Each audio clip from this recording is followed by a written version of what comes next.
नमस्कार दोस्तों, online YouTube channel पर आपका स्वागत है। दोस्तों, आज हम लोग चर्चा करेंगे जो पांचवा बड़ा महाद्वीप है अंटार्कटिका। इस अंटार्कटिका महाद्वीप की बात करते हैं। तो सबसे पहले बात करें अंटार्कटिका विश्व का वो कितने नंबर वाला महाद्वीप है। तो ये विश्व का पांचवा बड़ा महाद्वीप माना जाता है, क्योंकि विश्व का सबसे बड़ा जो महाद्वीप है वो है एशिया। एशिया के बाद अफ्रीका, अफ्रीका बाद उत्तरी अमेरिका, फिर दक्षिणी अमेरिका और इसके बाद में अंटार्कटिका आता है। ये कहें कि जो अंटार्कटिका है ये विश्व के कुल भूभाग का लगभग 9.6% है, लेकिन ये यहाँ कोई जनसंख्या निवास नहीं करती है, इसलिए याद रखिएगा इस महाद्वीप को जनशून्य माना जाता है। ये महाद्वीप जनशून्य है क्यों? क्योंकि यहाँ स्थायी रूप से लोग निवास नहीं करते हैं। स्थायी रूप से लोग यहाँ नहीं रहते हैं इस महाद्वीप में, इसलिए इसको जनशून्य महाद्वीप कहा जाता है।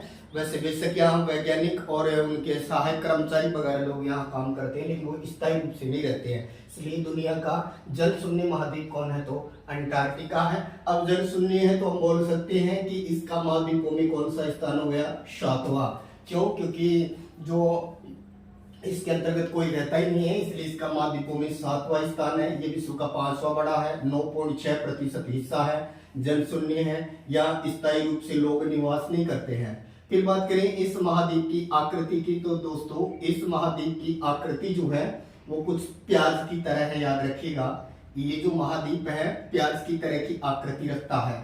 तो याद रखिए अंटार्कटिका महाद्वीप की आकृति कैसी है? तो प्याज की तरह है। अगर इस महाद्वीप की हम लोग स्थिति की बात करें तो ये महाद्वीप पूर्ण रूपेण दक्षिणी गोलार्ध में है। याद रखिएगा ये महाद्वीप पूर्ण रूपेण दक्षिणी गोलार्ध में स्थित है। याद रखिएगा इसीलिए इस महाद्वीप से कोई काल्पनिक रेखा नहीं गुजरती है। जैसे हम लोग बात करते हैं कर्क रेखा, मकर रेखा, विषुवत रेखा, आर्कटिक रेखा, अंटार्कटिक रेखा, तो इस महाद्वीप से कोई रेखा नहीं गुजरती है और दक्षिणी गोलार्ध में है। इस महाद्वीप के मध्य में दक्षिणी ध्रुव को माना गया है, ये कल्पना की गई है। तो याद रखिए दक्षिणी ध्रुव इस महाद्वीप के बीचों बीच माना गया है। तो इस महाद्वीप के बीचों बीच कौन सा ध्रुव है? तो याद रखिएगा दक्षिणी ध्रुव है। बात करें इस महाद्वीप के ऊपरी पार्ट के अंतर्गत कौन सा महासागर पड़ता है? दक्षिण की तरफ कौन सा महासागर है और पश्चिम की तरफ कौन सा महासागर पड़ता है? तो याद रखिएगा ऊपरी पार्ट की तरफ अगर हम लोग बात करें तो ऊपरी पार्ट में हिंद महासागर पड़ता है। इधर की बात करेंगे तो हम बात करेंगे तो अटलांटिक महासागर वाला एरिया आ जाता है, और दक्षिण की तरफ बात करें तो ये दक्षिणी ध्रुव महासागर है। तो याद रखिए ये महासागर जो है अटलांटिक हिंद महासागर और ये दक्षिणी ध्रुव महासागर का ही एक पार्ट है। आप इसे सरल शब्दों में बोल सकते हैं अटलांटिक, और ये कहें कि हिंद महासागर का ही दक्षिणी भाग वाला ये पार्ट बनता है। तो अटलांटिक महासागर, दक्षिणी ध्रुव महासागर और हिंद महासागर से ये घिरा हुआ है और इसके मध्य में दक्षिणी ध्रुव माना जाता है। दोस्तों कहा जाता है इस महाद्वीप का खोजकर्ता 1820 में एक तो फेबियन सोसेन को माना जाता है, और इसके अलावा एक और व्यक्ति को इसका माना जाता है जेम्स कुक को। जेम्स कुक और फेबियन सोसेन नामक व्यक्तियों को इस महाद्वीप के खोजकर्ता के तौर पर जाना जाता है। वैसे दोस्तों ऑस्ट्रेलिया का खोजकर्ता भी जेम्स कुक था, जबकि उत्तरी अमेरिका का खोजकर्ता को हम कोलंबस के रूप में जानते हैं। तो ये लोग जो थे ये वोस्टक नामक जहाज से इस महाद्वीप तक पहुंचे थे। तो याद रखिएगा कौन से जहाज से यहाँ पहुंचे थे? वोस्टक। और वोस्टक यहाँ का एक फेमस जगह है। विश्व में सबसे कम टेम्परेचर -95°C जो है वो इसी जगह का रिकॉर्ड किया गया है। तो विश्व में सबसे कम टेम्परेचर वाला महाद्वीप भी यही माना जाता है। इसीलिए दोस्तों इस महाद्वीप को शीत महाद्वीप भी कहा जाता है। शीत महाद्वीप या कहें कि शीत रेगिस्तान या शीत मरुस्थल या श्वेत रेगिस्तान के तौर पर जाना जाता है। इस महाद्वीप का अगर हम लोग बात करें तो इस महाद्वीप की अगर हम सामान्य बात करते हैं यहाँ पर हम लोग, तो इसका लगभग 98% हिस्सा जो है वो बर्फ से ढका हुआ है। याद रखिएगा अंटार्कटिका महाद्वीप का 98% हिस्सा जो है वो बर्फ से ढका हुआ है। इसका केवल ये वाला क्षेत्र बचता है, इसको बोलते हैं पामर प्रायद्वीप वाला एरिया है, ये बचता है। केवल इसी का पार्ट बचता है जो बर्फ से नहीं ढका है। तो 2% हिस्से को छोड़कर पामर प्रायद्वीप वाला 2% हिस्से को छोड़ करके संपूर्ण जो कहें कि इस महाद्वीप पर 98% हिस्से पर बर्फ का विस्तार है। माना जाता है दुनिया की 86% जो मीठा जल है वो इस महाद्वीप में बर्फ के रूप में स्टॉक है।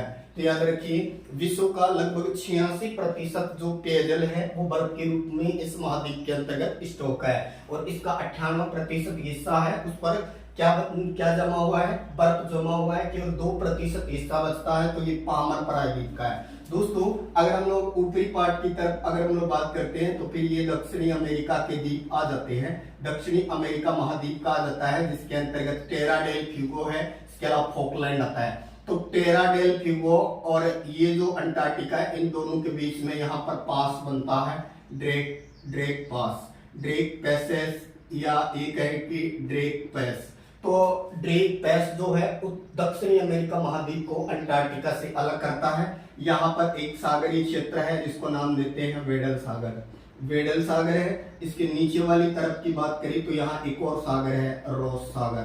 तो याद रखिए वेडल सागर, रोस सागर का संबंध भी किस महाद्वीप से है, तो अंटार्कटिका। इस महाद्वीप के लगभग मध्य में एक नवीन मोड़दार पर्वतमाला है, नवीन मोड़दार पर्वतमाला है जिसको नाम दिया है क्वीन मोड़दार पर्वतमाला, क्वीन मोड़दार पर्वतमाला। और ये जो क्वीन मोड़दार पर्वतमाला है इस महाद्वीप के लगभग मध्य से है, जो कि एक वलित पर्वतमाला है। जैसे उत्तरी अमेरिका में हमने पढ़ा रॉकी, दक्षिणी अमेरिका में पढ़ा हमने एंडीज, भारत में हिमालय, ऑस्ट्रेलिया उसमें ग्रेट डिवाइडिंग रेंज, उसी तरह से अंटार्कटिका में नवीन मोड़दार या नवीन वलित पर्वत कौन सा है, तो इसका नाम है क्वीन मोड़दार पर्वत। इस महाद्वीप का जो उच्चतम बिंदु है या उच्चतम जो चोटी है वो है माउंट विल्सन। माउंट विल्सन इस महाद्वीप का सर्वोच्च बिंदु है जो 5140 मीटर के करीबन ऊंचा है। तो याद रखिए अंटार्कटिका का उच्चतम बिंदु माउंट विल्सन है जो 5140 मीटर के करीबन ऊंचा है। और बात करें इस महाद्वीप की, तो इस महाद्वीप के अंतर्गत इसको उपनाम क्या दिया है, तो इसको बोलते हैं श्वेत रेगिस्तान, श्वेत रेगिस्तान, क्योंकि ये बर्फ वाला क्षेत्र है तो श्वेत रेगिस्तान। इसके अलावा इसी को बोलते हैं शीत मरुस्थल के रूप में भी जाना जाता है। ये दुनिया का सबसे बड़ा मरुस्थल है शीत वाला, इसको हिमोद के रूप में जानते हैं। इसके अलावा याद रखिए शीत ऋतु में अलग और ग्रीष्म ऋतु में अलग अलग दिखाई देता है, इसलिए इसको एक और नाम दिया है गतिशील महाद्वीप। दोस्तों अंटार्कटिका महाद्वीप ग्रीष्म ऋतु में अलग नजर आता है और शीत ऋतु में अलग नजर आता है, इसलिए इसको गतिशील महाद्वीप के तौर पर जाना जाता है। लेकिन कुछ विद्वान ये मानते हैं कि ये प्रति वर्ष 1 इंच उत्तर की ओर खिसक रहा है, इसीलिए इसको गतिशील महाद्वीप माना जाता है। इसके अलावा दोस्तों इसको दुनिया का सबसे ठंडा महाद्वीप माना जाता है। जैसे अफ्रीका को गर्म माना जाता है वैसे ही ये सबसे ठंडा महाद्वीप है। इस महाद्वीप का एकमात्र सक्रिय ज्वालामुखी का नाम है इरेबस। तो याद रखिए इरेबस इस महाद्वीप का एकमात्र सक्रिय ज्वालामुखी है। दोस्तों इरेबस इस महाद्वीप का एकमात्र सक्रिय ज्वालामुखी माना जाता है। कमेंट करके बताइएगा आपने ऑस्ट्रेलिया पढ़ा था, क्या वहां कोई सक्रिय ज्वालामुखी है? याद रखिए ऑस्ट्रेलिया दुनिया का एकमात्र ऐसा महाद्वीप है जिसमें न तो कोई सक्रिय ज्वालामुखी है और न ही उसमें कोई भूकंप आता है। तो यहाँ पर जो सक्रिय ज्वालामुखी एकमात्र है जिसका नाम है इरेबस। और बात करें कि यहाँ की जो पर्वत श्रेणी है इसको नाम दिया है क्वीन मोड़दार पर्वत श्रेणी, और इसी क्वीन मोड़दार पर्वत श्रेणी से यहाँ की सबसे लंबी नदी का उद्गम होता है। तो यहाँ की सबसे लंबी नदी का नाम है ओनेक्स। अंटार्कटिका की सबसे लंबी नदी का नाम क्या है? ओनेक्स। ये 32 किलोमीटर लंबी है और अधिकतर ये जमी रहती है। तो अंटार्कटिका की लंबी नदी ओनेक्स, पर्वतमाला क्वीन मोड़दार हो गई, सक्रिय ज्वालामुखी एकमात्र इरेबस हो गया। और दोस्तों ये जो महाद्वीप दक्षिणी गोलार्ध में होने के कारण यहाँ 6 माह की दिन और 6 माह की रात होती है। 6 माह दिन और 6 माह की क्या होती है? रात मानी जाती है, क्योंकि इसका संबंध ध्रुवीय क्षेत्र से है। भूमध्य रेखा के पास दिन और रात बराबर होती है। जैसे जैसे भूमध्य रेखा से उत्तर या दक्षिण की ओर जाते हैं तो दिन और रात की अवधि में अंतर आता है। अगर रात बढ़ेगी तो दिन छोटा होगा और दिन बढ़ेगी तो रात छोटी होगी।